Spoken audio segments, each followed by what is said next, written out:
A very warm welcome once again to the third edition of the DX Summit organized by the Confederation of Indian Industry and the Center for Digital Transformation. We are here for the session on leveraging digital for the healthcare and life sciences sector. Before we begin, I would request all the speakers to keep their mics on mute and unmute while speaking, and also keep their videos on when they are speaking and presenting, and adhere to the time of 7 to 8 minutes as had been discussed in the initial dry runs. The session would be chaired by Mr. Deepak Talwar, National Security Officer, Microsoft India. The other esteemed speakers of the session are Dr. K. Ganapathy, Director, Apollo Telehealth Services, and also the past President, Telemedicine Society of India. Dr. Mufassal Lakdawala, Founder of the Digestive Health Institute. Dr. Bijoy Johnson, Consultant, Healthcare Analytics and Innovation, Baby Memorial Hospital. Mr. K.R. Venkatdari, Chief Operating Officer, Nutrition Science Business, Tata Chemicals, and Mr. Kamal Arora, the Country Head of Government Affairs, Dell Technologies Limited. The program is being run on the CII Hive platform, where we have around 4,000 participants who have registered. I request all the participants to type their questions in the Q&A section in the CII Hive, and we'll take it up at the end of the session. With this, I would like to briefly introduce Mr. Deepak Talwar. He is the National Cybersecurity Officer for Microsoft India. He is a passionate cybersecurity leader responsible for Microsoft security engagements with customers, industry partners, policymakers. At Microsoft, he is responsible to drive security as a trusted advisor to the government, enterprises, industry partners to shape their cybersecurity strategy, support policies and future regulations which can increase cyber resiliency and safety for the country. He works closely with the CXOs as a thought leader to help them utilize technologies like cloud computing, IoT, AI, blockchain to enable their businesses without compromising on security and compliance. I would now like to request Mr. Talwar to kindly take the session forward. Over to you. Thank you, Kavita. A quick check on the video and audio. I hope I'm audible and visible. Yes. Thank you, Kavita. Thank you, DX Summit 3.0, and congratulations for people around who has created thriving in the new world order, the third summit. And I start with a small confession that let's move to the digital world where we don't have too much about bio. It's a long bio to take time.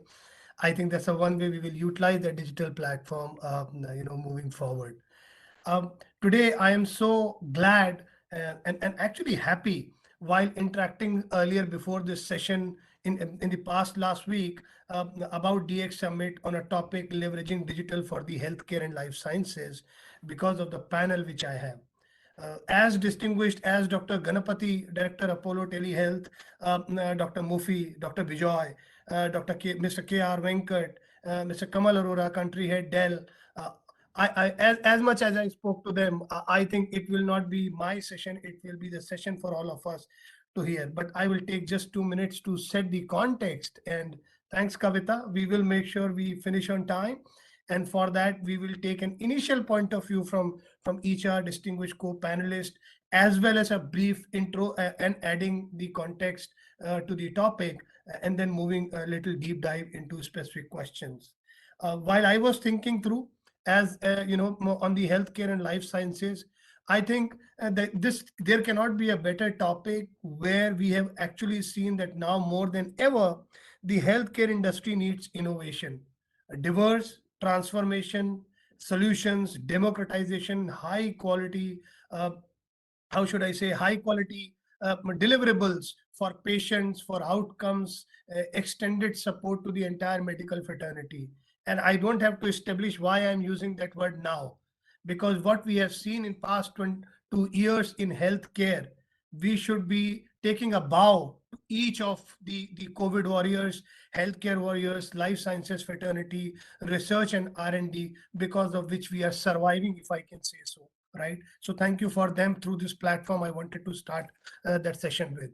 According to one of the surveys which we as Microsoft organization were reviewing as digital investments in healthcare, just to give you the context, at COVID-19 and beyond, most of the healthcare organizations are in some stage of digital transformation. And by June 2021, there is a huge amount of funding has been invested in the healthcare startups ecosystem. And many of the ecosystem, Dr. Vijay, I spoke to him, he will speak about it.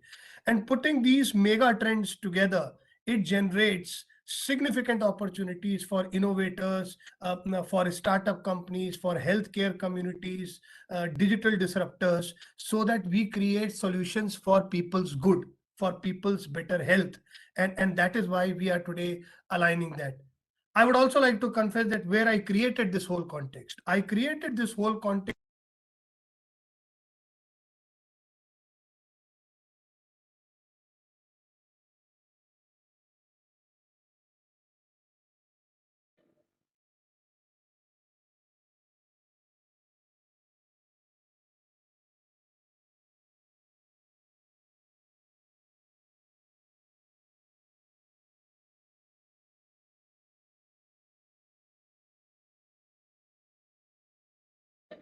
Deepak, I think you've gone on mute. sitting on security, as a Microsoft organization, I would start by saying that digital transformation in the healthcare is the need of the hour, but we cannot have a digital transformation without secure transformation. So this has to go hand in hand. I would like to invite to start that discussion as a brief 2 minutes each by opening, what is there in your heart rather than putting a tight question, which we can take in phase two as per time permits. But how do we see digital transformation in healthcare in your sectors, in your industries, going forward? And I'll start with Dr. Bijoy, because that's a specific industry. Why I was speaking to him related to Baby Memorial Hospital. Dr. Bijoy, a little brief of 2 minutes, and passing on to Mr. Venkat and Kamal, and then have a 2 minutes for all of us to learn from Dr. Ganapati. Uh, uh, Dr. Bijoy, over to you. I hope I'm on. So shall I make the presentation now or at a later point? No, go ahead. Please go ahead. Let's have a quick one, please. Yeah, sure. So I'm Dr. Bijoy Johnson, and I'm working as a consultant in healthcare analytics at the Baby Memorial Hospital in Calicut. And I work on developing innovative solutions and AI-powered platforms for streamlining operations and to facilitate data-driven decision making. So if I'd like to share my screen now. I hope this is visible. Yes, please. Sure. So, respected panelists and dear delegates, I'd like to share a story of our innovative digital platform for the management of COVID in our hospital. So, this is one of the use cases for digital transformation. So, I'd like to start with that. So, the COVID pandemic has a significant impact on our daily life, and hospitals are the tip of the spear in the battle against COVID. To handle the various challenges faced in this scenario, we developed a technology-enabled platform for the effective management of COVID, and that was COVID Warriors. And I'd like to showcase some of the innovative features that we built into the platform to make life easier for everyone. So in the initial days of the pandemic, when public awareness about COVID was low, we created a chatbot which is available in both English and Malayalam, where users could assess their risk of disease by answering a series of simple questions. And this was used by a wide number of users across the country. When we generally talk about video consultation, it's in terms of a patient sitting at home and a doctor who is in the hospital. But we developed an in-hospital video consultation platform which enables consultants to communicate with patients without having to be physically present in the same location. So this reduced the risk of infection, and it was we developed it using smartphones, and it did not require any additional hardware investment. And for recording vital parameters like heart rate and blood pressure of patients admitted in the intensive care units and the high dependency units, we either have to do a manual data entry using papers and later input it into the hospital information system, or we have to use interconnected IC monitors, which are more expensive. So we utilize computer vision and natural language processing technologies of the COVID Warriors platform to do this directly as a low-cost alternative to fully connected monitors. So for example, in this demo, we can see that we take a picture of a cardiac monitor using the smartphone. The image is then uploaded to the server and undergoes processing. And the vital parameter values which are embedded within the picture are extracted and displayed so that this can be directly loaded into the system. And similarly, when it comes to natural language processing, we depict the vital parameters saying something like the heart rate was 72 per minute, respiration was 22, blood pressure is 120/82, and so on. And the system detects these parameters and automatically loads them for saving into the hospital information system. And these cognitive capabilities of computers helped us in creating a system where the IC patients could be monitored without expensive telemonitoring equipment. And during the COVID time, we had a lot of patients who were coming in, and there was a huge workload for the secretaries. And for that, we created a system of automatic discharge summary generation for COVID patients. So, for example, we can see here that the entire discussion section of the discharge summary is automatically generated based on the data which is already submitted into the system. And if you see something like, if you see something like the oxygen therapy has been added with non-invasive ventilation and regenerate the discussion, we can see that the corresponding text is automatically updated and generated. And this helped us in achieving a 70% reduction in the time taken for COVID discharge summary generation. We also utilize this for home care. In the home care application, the requests are geotagged and visualized on a map, which helped us in coordinating the various activities. And for the patients also, rather than just calling up the hospital and getting the information, we created a portal where they could track the status of their home care request in real time, and they can even download the bill and also even make the payment. So these are just some of the innovations that we utilized during the COVID time. There are a lot of other innovations also. And for this, we were recognized as a best practice as in the CII Digital Transformation Awards 2021. And these are some of the other awards that we received for the same. And in short, we developed this as a low-cost incremental innovation by the in-house IT team. And we were able to transform ourselves from a brick-and-mortar hospital to an interconnected healthcare system. And the COVID Warriors platform helped us immensely in the effective management of COVID in our hospital. Thank you, and that was in short about our platform. There cannot be such a crisp, Dr. Vijay, representation to start our session with a live feel and go, how the digital disruptions is happening at the palm of a smart device, right? I can have this application and get going with many things. And this is also setting the foundation for a larger discussion, Dr. Vijay. Thank you for your opening presentation. I would quickly, like to engage and call upon Mr. K.R. Venkat, Chief Operating Officer, Nutrition Sciences Business, Tata Chemicals. Sir, while speaking to you, I realized there is a lot of legacy and background which you spoke about chemical industries and the transformations, as well as connecting it into the current scenarios of life sciences and healthcare, though they all are related in the terms of chemistry or building the medicines and the entire equations. And as well as if you can throw some light where we are talking at the government at national level of platforms, and I will request even Kamal to speak a little bit more about those platforms when we see in government coming from that government sector. So budget of 2022 has brought a lot of focus creating on national digital health platforms, national tele health platform. Many of the regions and state in COVID have created massive disruptions in technologies. We all have been participating into that. Mr. Venkat, would you like to have some opening points on those areas? Thanks, Mr. Deepak. I think it's a pleasure to be part of this illustrious panel. And thank you to CII CDT for organizing this. Now, what I would like to say is that, when we look at using digital and digitization in the area of human health, there's been a big, transformation that has been happening over so many years. If we go back a few years in the past, the first thing started with digitizing the electronic medical records, as we call it, EMR. I think that was what was the first thing that happened maybe 8, 9, 10 years back, where hospitals started putting it into a digital form. and patients could look at it, doctors could use it. So that's where it started. Then of course the entire thing about COVID transformed the whole place when the government and a lot of private institutions got together.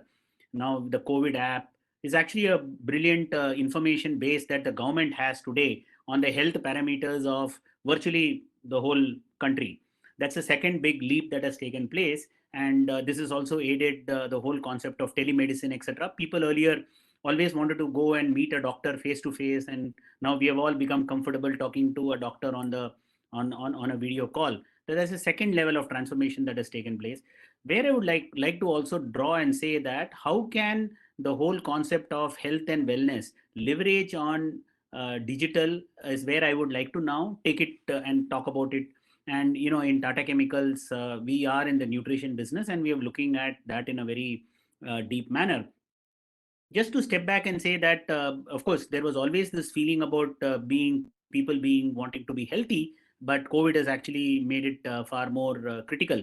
Now, there are many steps that have been happening. One is, of course, all of us know these wristbands that came in, which kind of monitors our are walking and are running and all those things, heart parameters. Then SpO2 got added, then ECG got added, etc., etc.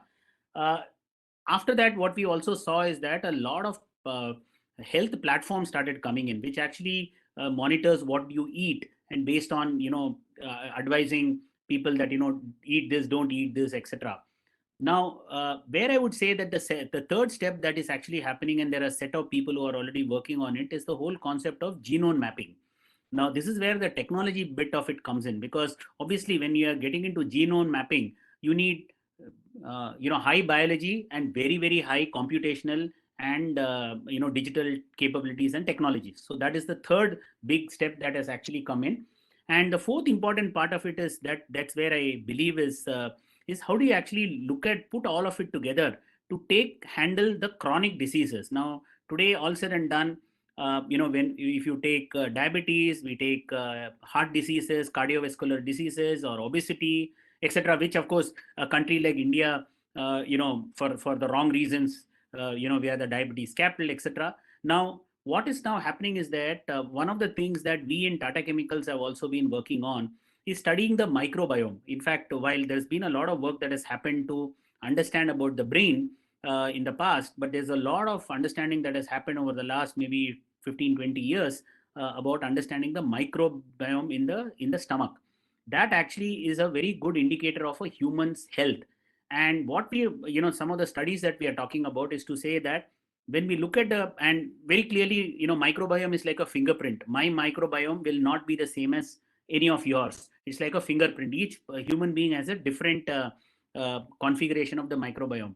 Now, by studying the microbiome, we are able to link up and say that this person has a propensity to get diabetes. This person has a propensity to get cardiovascular diseases. That is where the world is also working on and studying on. And we in Tata Chemicals are also doing a lot of studies to be able to link that up. Where does it actually help? Where does it help the human being? Finally, it has to, the point is there that by studying the microbiome of a human being, and stool is one of the best ways to find out what is a microbiome structure, you can actually advise people saying that, this is what you must eat, this is what you must not eat, this is the kind of health care you must take. So where we are talking about is that this whole thing leads into what one could call as personalized nutrition. Now, personalized nutrition leverages medicine, leverages digital technology. So it's a complete collaboration of all of it. And here, when we look at the whole concept of EMR, when we look at the health data of a human being, and also studying the microbiome, the various other things, one can actually put it together and create a human recommendatory solution, which can actually help people avoid many of the potential diseases that one could get in maybe 3-5 years later. There's a lot of work also going on. I would really say that India, a lot of startups are working on it to study by looking at certain blood parameters, is to say that this person potentially could have can get a cardiovascular problem maybe 5 years later. For example, I do know there are people who are studying the eye and saying that there could be a retinal problem maybe after 3, 5, 7 years. So this is where I see that digital and medicine and health, is all coming in together. And we, of course, in Tata Chemicals are also playing a small part in moving on that journey, and many other companies are also there. One thing very clearly is that it requires a collaborative approach, because no one company can ever play this role, because it's a vast thing. And I'm happy that CDT has brought all of us together. And I sincerely hope that we are all able to work towards creating a more healthier nation and a healthier world as we go by. That's what I would like to actually say, and I look forward to other questions that anybody would have. Thanks to you, Mr. Deepak. Passing it back to you. Thank you, Venkat. This is excellent. I mean, this as an eye opener, as an organization, we also, though it's a cloud native platform provider, where we see these platforms, the word you brought up has opened, few thoughts in my mind as an organization when we are thinking the cloud for healthcare, the hybrid digital transformation. There was a genomic sequencing technologies and platforms. You are the expert into that, but I'm bringing for the audience that how you can build to improve health insights. One of the points you brought up is driving towards how do we build even a specific diet platform, even the health nutrition platforms. Protecting the health information is another part. While we are wearing the gadgets and all, is it protected? The data is protected. Health in any case is a very classified PII information, right? And then most importantly, the point which you also mentioned is, while we are doing it, end of the day we are actually doing it, which you also spoke yesterday, is enhancing the patient engagement and better experience. I want to be healthy, but I don't want to be in a fearful stage, right? I should not be worried like with COVID, right? And that digital can embrace a lot by utilizing a secure as well as transformation platform. Venkat sir, I'll come back to you while we have another round to listen more in terms of how this is adding more values into the transformation. Before I go to Dr. Mufi, I would like to call Mr. Kamal just to get a mix of the fraction of industry experts. I am part of it. Me and Kamal were speaking and talking about how are we as industry providers looking into digital health management, how the larger platforms and government is working, how we as organization has disrupted, for the healthcare and contributing to the end user, whether it is pharmacy, the entire chain of healthcare, as well as the larger government initiatives. Kamal, your opening points and few perspective on that. Sure. Thank you so much, Deepak, and thank you so much, CII, for having me. Kavita, if you can give me share the slides. I think we have heard good discussion from Dr. Bijoy talking about app, and that's all about technology, right? How it had helped the healthcare providers and hospital in particular, driving the services out there. We heard Venkat talking about the genome sequencing, and I'm thrilled to know that that this is really making a difference. And digital is all about making this possible. With that, I think let me just quote our CEO and founder Michael Dell. He clearly talks about the technology as the driver for human progress in every corner of the world. Now, with that in mind, high performance computing, we just talked about, Venkat just talked about genome sequencing, and let me just elaborate it a bit more. It used to take 10 years when the first genome was done in 1990, right? And guess what? With the current technology at hand, it can be done in just about 8 hours. That's the power the technology brings on the platform to basically fast track the innovation which is much required. So what is genome sequencing, right? What is genome sequencing?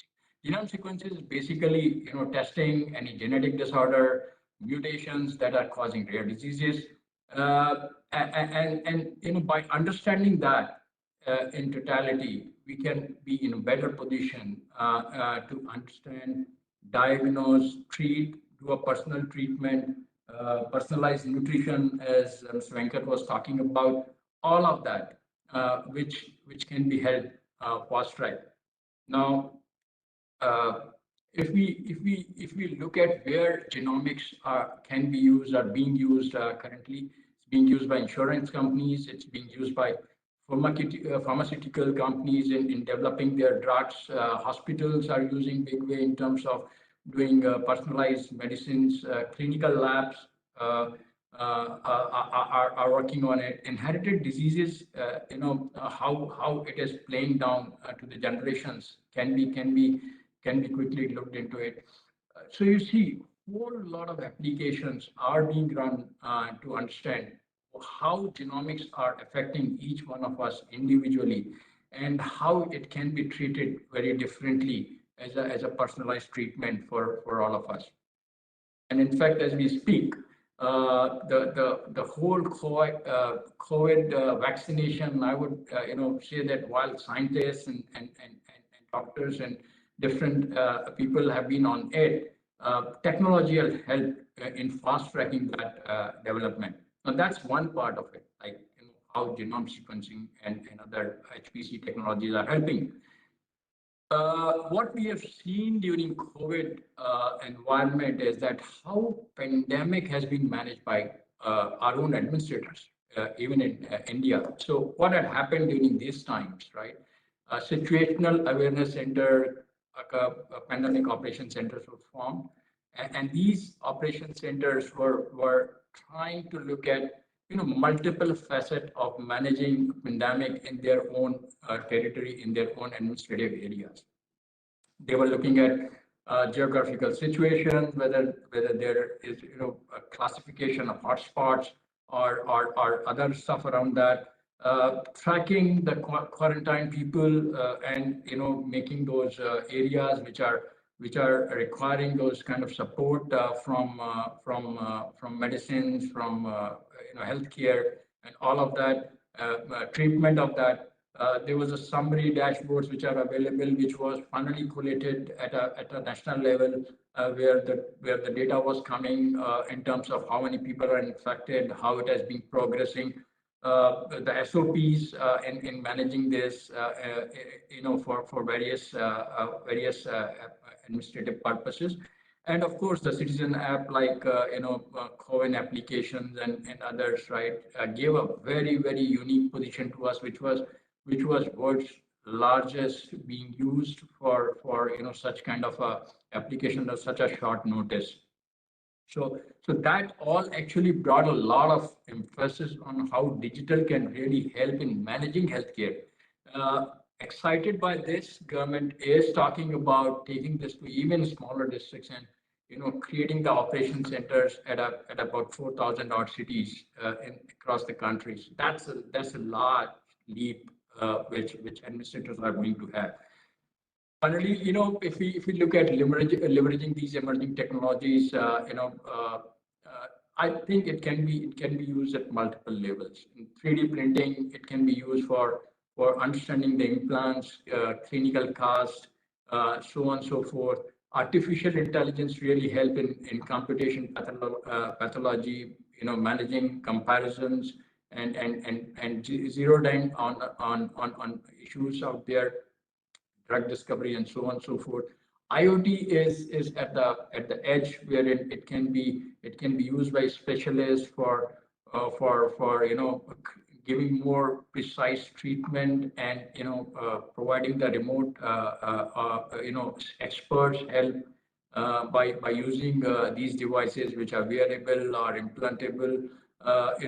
This can actually broad base the overall health availability from remote. And finally, the AR VR the way it helps is on doctor consultation, diagnosis, practicing surgery, etc., etc. So all of that is really helping the healthcare in general.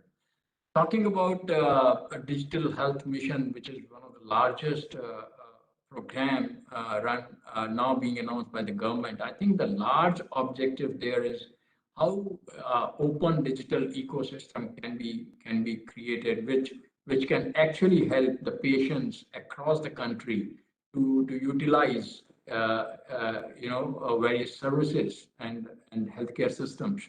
Now these are touching various ecosystem players, hospitals, labs, insurers, health tech companies, doctors, ISV management companies, state, central government, so on and so forth. All of that are there with citizens and patients at the center of it. This will create a volume-based value system in the healthcare, which will be actually very, very helpful a country as large and vast as ours. And this will actually help from going from a siloed system to a very, very streamlined process in managing healthcare. I think with that, I will conclude my talks here for now. This digital is definitely going to help all of us in enhancing our life and healthcare system per se. Thank you so much.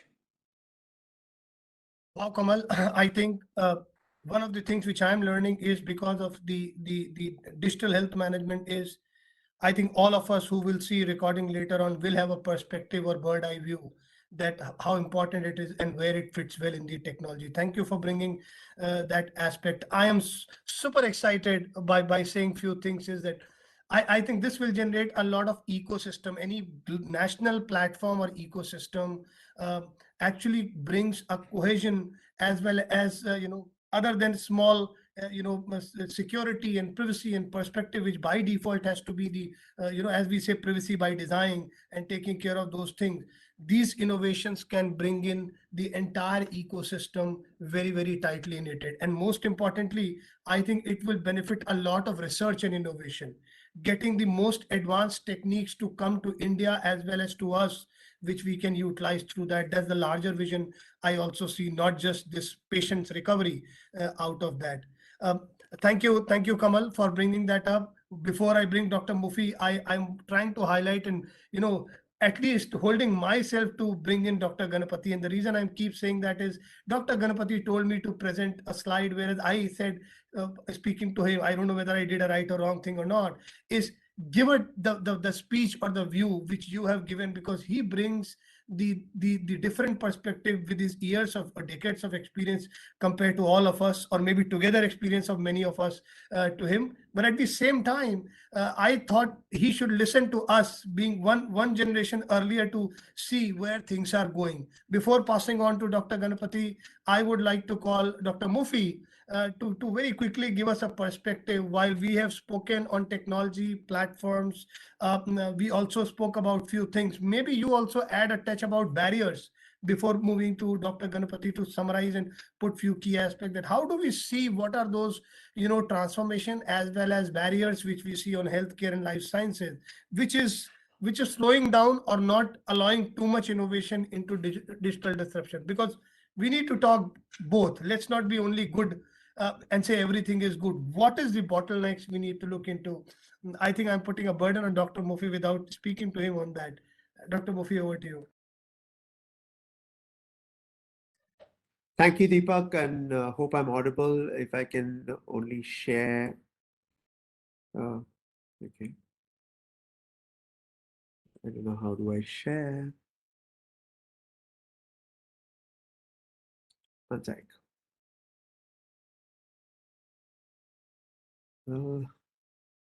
Doesn't allow me to share. So I would firstly like to congratulate Bijoy for the excellent work he's done in the COVID space. And like we speak, all I want to say is that, things have changed. Digital is here to stay, and digital transformation of healthcare is here to stay. I want to say just one thing, is that beauty lies only in simplicity. So whilst we talk about digital transformation of healthcare, we must understand that technology has thrown in so many words that some of us basic doctors get very confused. We get confused with words like blockchain, telemedicine has come in. Patients themselves are completely lost. Kaise login karo, kaise nahi login karo. And there are too many things. Another thing that came up on the lectures just prior to me was from Mr. Venkat and Kamal.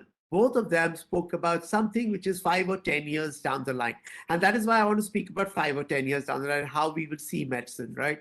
I believe that with the microbiome coming in, millions and millions and millions of gut bacteria are going to vie for a place of claiming that disease as their own.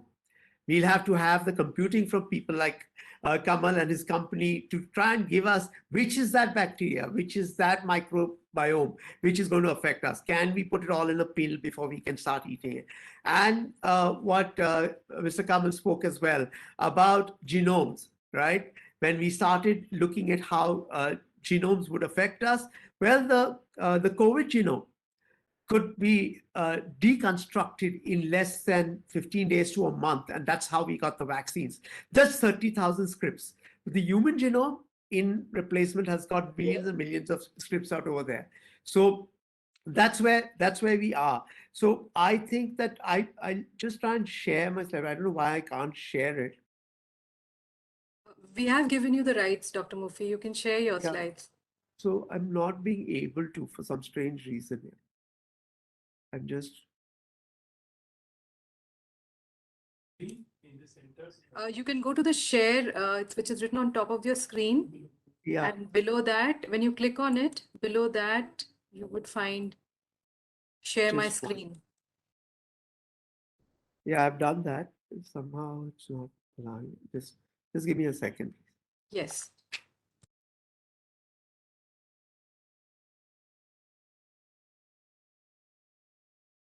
Okay, now just see if it's sharing.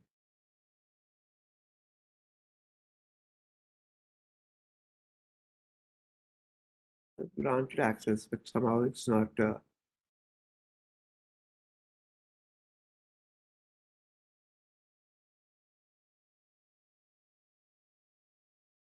I'm sorry about this.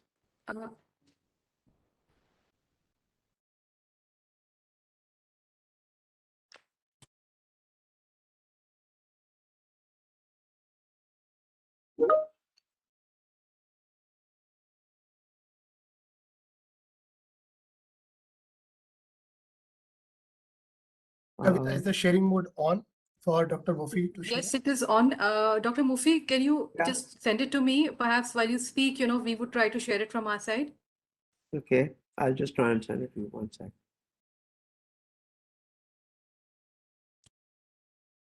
I'll send it to you on this thing on WhatsApp. Is it okay?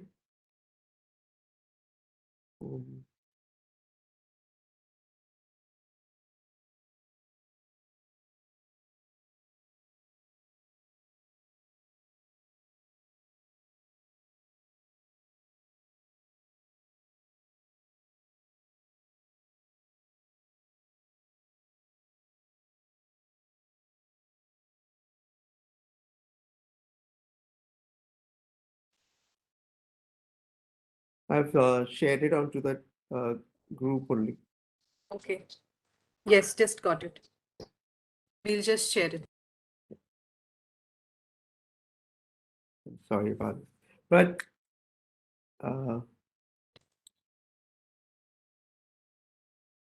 We'll just share it. Dr. Murphy, you can continue speaking then.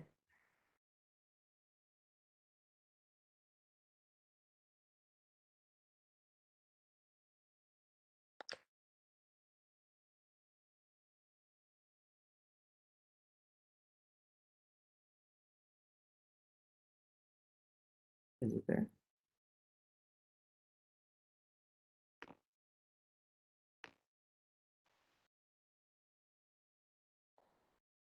Once I get this slide on, I just.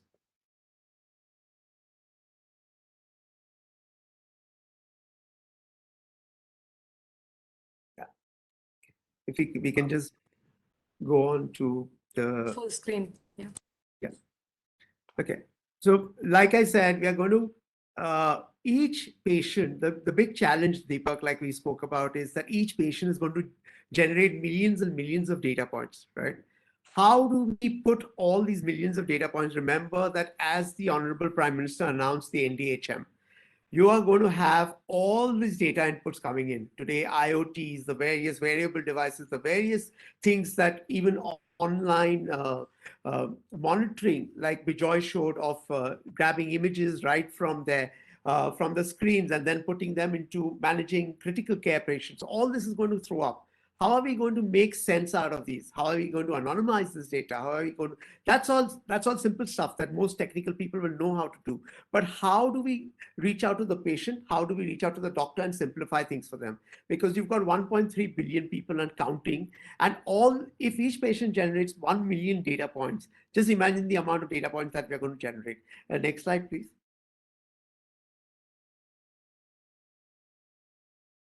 Kavita, you'll have to move this for me. Next slide, please.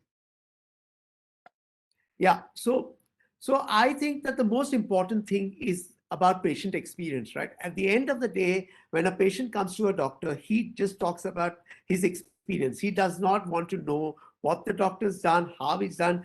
Eventual take home is, am I satisfied with the services that come to me? Am I really happy with the experience? So it's all about the experience felt by the doctors, the patients themselves, as well as all the healthcare providers. So when we put in all these various things from communication, IT, admin, vendors, billing, hospitality, the labs, and all the reports they generate, it's very simple when you're tied up with one lab. You can share at the API level all the kind of data without human interference. But when it comes to having one patient coming from Jharkhand, for example, coming to Mumbai and not knowing what his labs has investigated, how do you get these reports to do it? So basically, how do we get there? The most important thing is that when a PDF is generated, let's say somewhere else, if you can read that PDF and without human interference, put it onto something, a system, then you'll probably have no human interference, and you'll have more and more data points which are relevant and important for us. Next slide, please. So priority is always about experience and patient satisfaction. Next slide, please.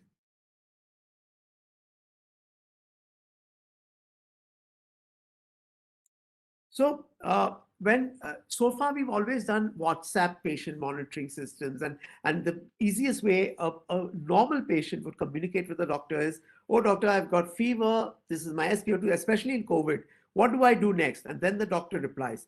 Now, how many patients can a doctor reach out to? And let's say if the doctor is busy, the patient gets really upset that, oh, the doctor didn't read my message and he didn't respond to me and various other things. So we have to get away from this. We have to get away from episodic healthcare models like Kamal said. We have to get away from reactive healthcare models. We have to get into proactive healthcare models. And that is why I worked with Raghu and my team of engineers and people at Reliance to try and come out with something which we called as the Health Patri. Next slide, please.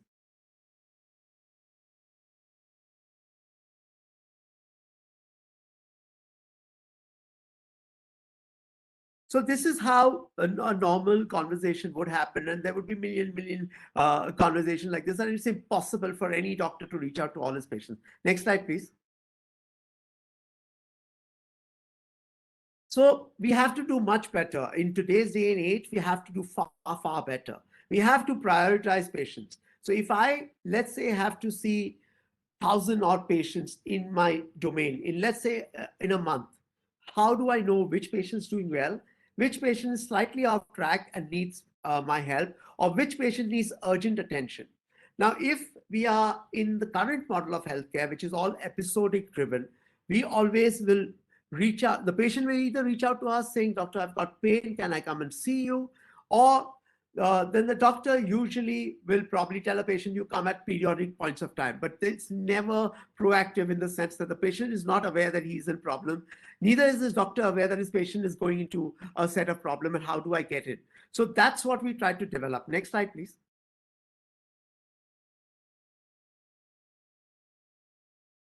This is the kind of model of healthcare that we did develop. And unfortunately, because I've not been able to share you, I cannot really run you through how we are looking at all these various parameters. This is like how we do live tracing between a patient and us.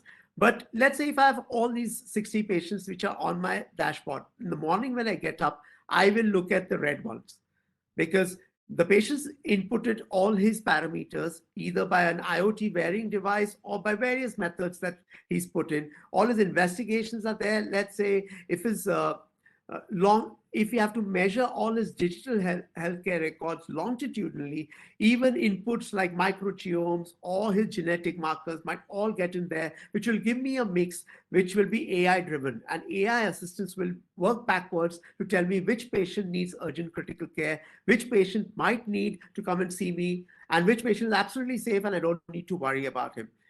Next slide, please. And we are always talking about this because the patient's given consent. So they're all HIPAA compliant, medical legal compliant. So I'm not even getting into that kind of argument here. Next slide, please.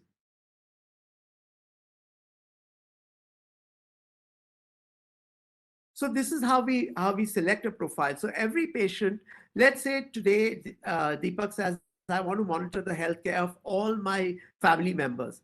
On his profile, he will get all the people who've allowed him to view their reports.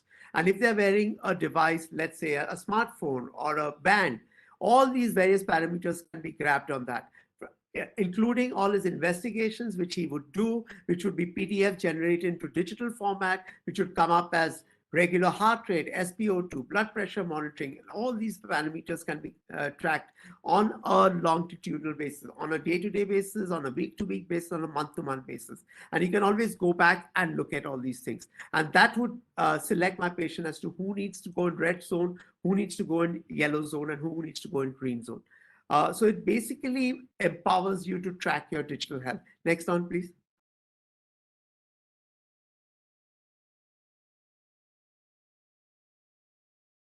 Next slide. I think I'd just like to end this year saying that when you have so many various inputs coming in from various sensor-driven things, whether wearable sensors, whether non-wearable sensors, you've got various things today. A mobile phone is at the hand of everybody. You've got Wi-Fi towers and various other things. How to make sense of this? How to clean that data? How to make that data available, which makes sense to us? Do we put in the LionC codes? Do we put in the ICD-11 codes? Do we put in all these codes so that NDHM finally will make sense to tell us what is the disease profile in a particular area, what is not? Because if we don't do this correctly, the clinical management of this cloud data, then we'll all be struggling. And eventually, what will be driven by mobility-driven dashboards as to what we get, just like we are working on. And the healthcare part 3, you will know which patient needs your help, and you'll probably reach out to the patient even without the patient being aware that he's in trouble. I would like to end here. I'm extremely sorry for this communication error, but hope that everyone's got what I've tried to say, that what you need is to gather all your data and to simplify things for yourself. Thank you so much. Thank you, Kavita. Dr. Mufi, nothing better than what you demonstrated. I would say well articulated in layman, like we all have to understand. I would rather add before I pass on, to Dr. Ganapati is, even if I see as a learner, what earlier Bijoy spoke about, a use case and an application as a very small example and can be made as large. And then Mr. Venkat spoke about the complete processes and the not only nutritionist part, but also about the entire process which can work. And when Kamal brought up the entire ecosystem, I think with your purview, I was able to identify how it is getting deployed, how it is getting utilized, and how this can be, not just bird eye view, but where the data is being collected from sensors and platform to clinical management to applications. I will not take much time while we have 10, 12 minutes, but I would like to give a more longer time for all of us. We all can be a learner to Dr. Ganapati, as well as the people who are listening on the other side. Director Apollo Telehealth Services, past President Telemedicine Society of India, Dr. Ganapati. I would put a question also to you, though you don't need any question at all to explain. But maybe while you have listened, there is a digital disruption. There is a legacy which we create, even in the country, what traditional way of doing healthcare, as well as the current unforeseen situations of past 2 years. Dr. Ganapati, how do you see that, from the technology perspective? And more importantly, we all would like to listen how you are seeing it from the human side of it, humanity side of it, digital empathy, which you spoke about. Dr. Ganapati, over to you. Thank you, Deepak. I hope you can hear me. And I thank CII again for inviting me to be on this panel. Particularly, thank you for letting me have the last word. Now, as you can see from my white hair, I belong to the BC era.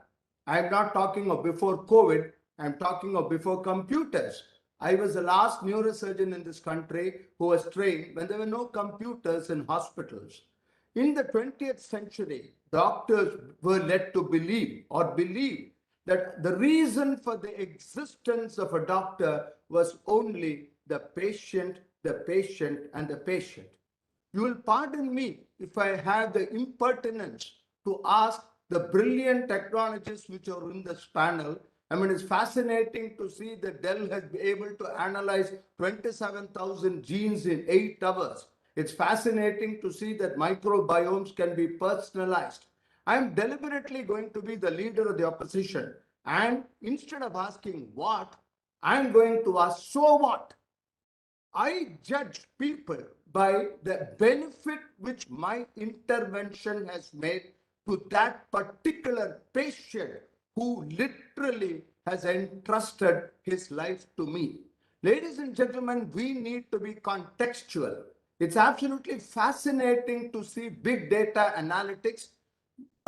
You would be judging your success by making new algorithms, by artificial intelligence, by robotics. A young CEO in a startup company would be evaluating his success by the ROI, by the number of eyeballs which log into his Instagram or whatever you call it. In fact, I'm just giving a talk on the metaverse in healthcare. It's fascinating to see avatars, digital avatars. DNA is going to be replaced by ddNA, digital DNA. So what? I mean, at the end of the day, to me, technology is a means to achieve an end and not an end by itself. A fool with a tool is still a fool. This remark was made by Lars Lexell, the inventor of the gamma knife 55 years ago. That was the world's most sophisticated technology in healthcare. So, ladies and gentlemen, it is very sad, so far as I'm concerned. I am seeing a major dehumanization with the fantastic growth and advances in technology. I feel that the doctor of today has become an excellent technologist. We are super carpenters. We are fantastic electricians. I can today get into the middle cerebral artery of the unborn. I can open the uterus and do a neurosurgical procedure in the unborn. But please, please, please, let us use technology to achieve an end. I belong to the generation who believe that technology is to be used to empathize with the patient, to sympathize with the patient. Today we can do teleendoscopy. I can put at the remote end, a junior doctor can put a camera inside the stomach and I can see the interior of the stomach on my smartphone. I can digitally manipulate. I can advise a younger doctor where to take a biopsy from. But we are not getting into the mind of the beneficiary. To me, it is important that we get into the mind of the beneficiary. This is the most critical thing. Listen, listen, listen. He's telling you the diagnosis, said Sir William Osler 150 years ago. I think in 2022 and even in 2040, this will remain true. Please understand that this is not packaging a product like Amazon does, like Microsoft does, like all the other companies does. It is very difficult to tell a patient who has got a brain tumor, an advanced cancer. Today, I can do that with 100% confidence just with my smartphone. I can digitally manipulate. I can reel off statistics. I can tell him everything. But ladies and gentlemen, please understand that I need to get across to the patient. I need to understand what is it that he wants. And I am convinced that in spite of the COVID, in spite of a strand of RNA acting as a global chief transformation officer, but for COVID, we would never have, digital health would have grown slowly, incrementally, but not exponentially. Take this panel, for example. I am the only clinician. Of course, but for you, I mean, I couldn't even dream of Microsoft and Dell being in a health symposium. I mean, what are these two companies doing? But this is the future. Microsoft, Dell, Google, Alphabet, and you name it, what have you, have taken over the healthcare industry for the simple reason that I don't like the word industry. In my generation, we hated the word industry so far as health is concerned. It's an emotional involvement between a doctor and a patient, a one-to-one relationship. I just don't like the word industry, but then it's a fact of life. And today, if there is progress in healthcare, it is entirely because of you people. So my take-home message is, please understand that technology is a means to achieve an end. I am on several committees of the Government of India Department of Biotechnology, BIRAC. For the last 8 years, I have been evaluating proposals for funding, both for Department of Science and Technology and for DBT. And believe me, at least 20% of the proposals which I review, outstanding proposals from brilliant technologists with startup companies who think of the future, etc. I honestly feel, and I've communicated this to them, that they are developing solutions and then going in search of a problem. This is the real world. You develop a solution and then you go in search of a problem. This should not be there. I still strongly believe that it is healthcare. The healthcare doctor who's primarily in charge, not only of a single patient, but of the public health. We should come to you and tell you, these are my problems. Can you please help us? Now the boot is on the other foot. It is the engineers and the technologists who develop technology and then try to fit in this technology somewhere where it exists. I do understand that I'm luckily I'm not standing for an election. I'm sure I'm the most unpopular panelist in this group. But having said that, I salute every one of you for the fantastic work which you are doing. But I need evidence. I'm a scientist. I need solid statistical evidence that this additional information which all of you are giving us, that intervention has made a difference in the healthcare outcome of that particular patient on that day, at that time, at that place. Just think for a minute. Today, the power of information technology, it is so sad to see a person who gets WhatsApp messages by the hundreds, by the thousands. He knows that there is a microbiome, he knows that there is a genome, but he does not have the money to get a DNA, a genetic analysis done. Though genomic laboratories are spreading very fast, there is no way this particular person can go there. And the most tragic thing in life is to know that you have a treatment for it, possibly have a treatment for it, but you cannot afford it. Therefore, we are in a stage of transition. All transitions offer great opportunities. We have to be future ready. Please do not make the mistakes which I made when I got into telemedicine in 1998. I never realized that a video conferencing camera, a Dell camera, sir, or a Dell computer, sir, which I bought in 2010, I never thought would become obsolete in 2012. So my message would be future ready. The future is always ahead of schedule. Most of us are afraid of the future. We cling desperately to the present, not realizing that we have already become the past. So please, my only take-home message is the emotional component should still be there. I would still like to wipe the tears of my patient on a big screen by just listening to him, talking to him. You people will soon give me cyber gloves. You will give me haptic sense of technology. I am sure in my lifetime, I will be able to palpate a multinodular goiter. I'll be able to use a cyber glove, and across the internet, across 10,000 kilometers, I will be able to palpate and say that this is solid or cystic.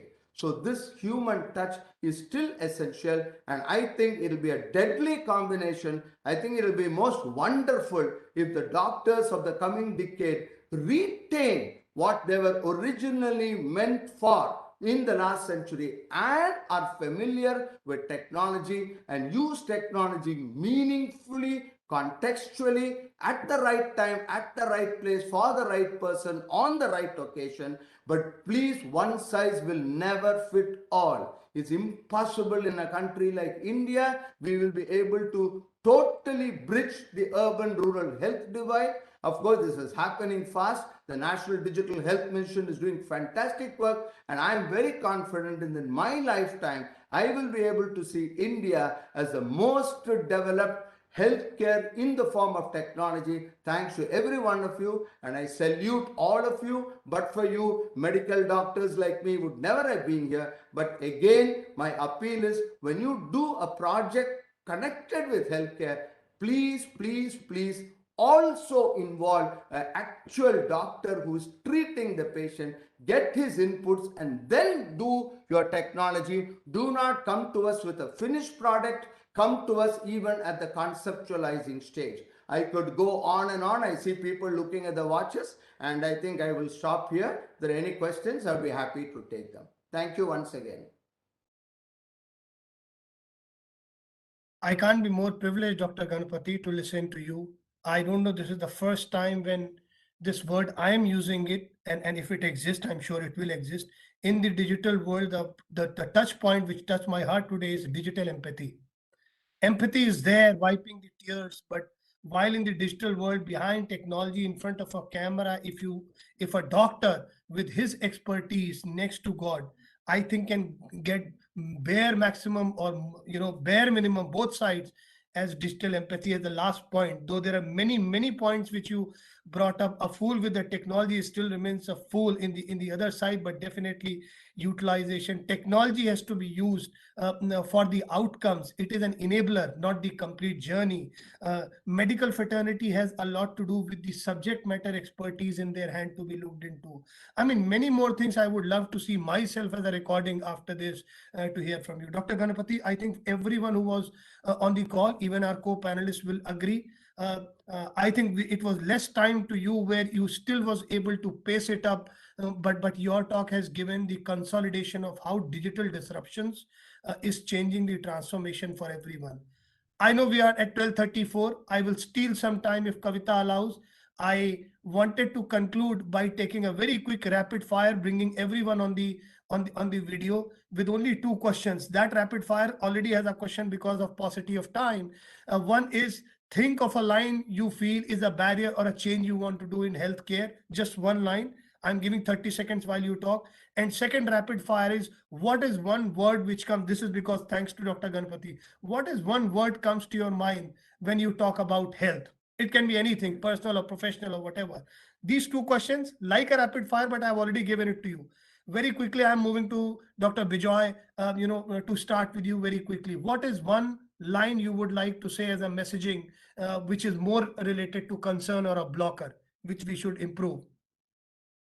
So if I say it in Just one line, rapid fire. So we should always focus on the patient. So everything, if we don't focus on the patient, the outcomes would not be what we expected. Fantastic. Fantastic. Dr. Bijoy, I'm moving fast so that we remain in the fastest finger first or round robin. Kamal, over to you. One liner which you feel as a blocker to transform digital for anyone. I think technology should be an enabler and not the end, as we heard Dr. Ganapathy. Fantastic, fantastic.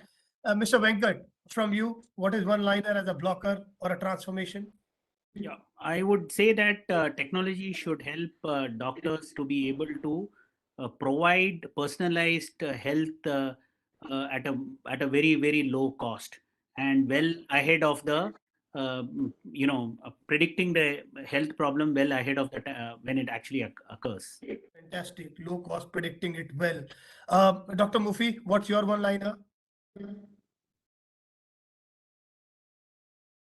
You're on silent, doctor. Dr. Mufi.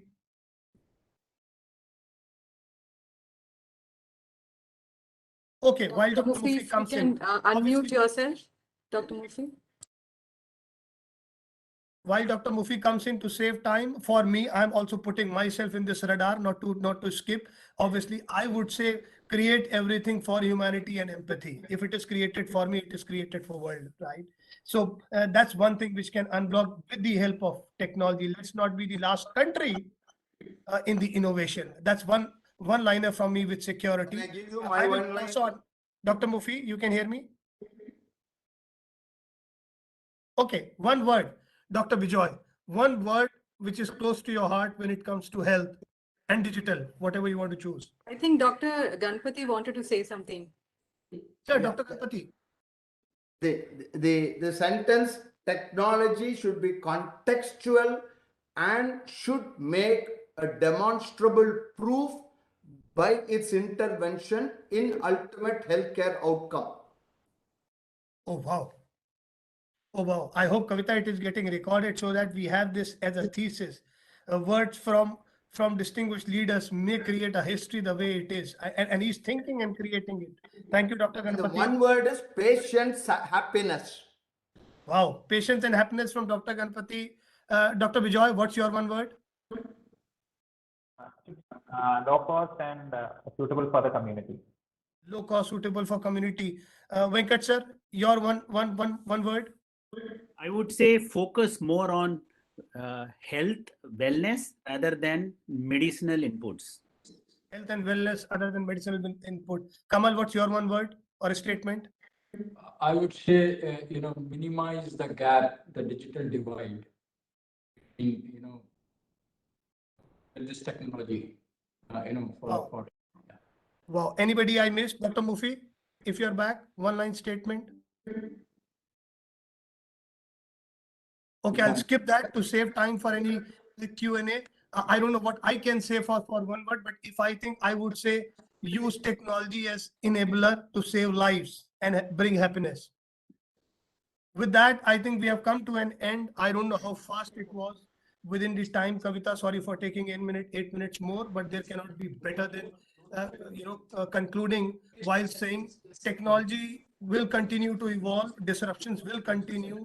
We will utilize technology. As Microsoft, we say there is no company which is non-technical. Every company is a technology company, especially healthcare and others. And we all are providers. Let's make it a secure, reasonable, efficient, effective, and cost efficient for all, so that we can also utilize technologies, not a very cost centric thing. Kavita, over to you. Thank you, DX Summit, for giving that opportunity to moderate this forum.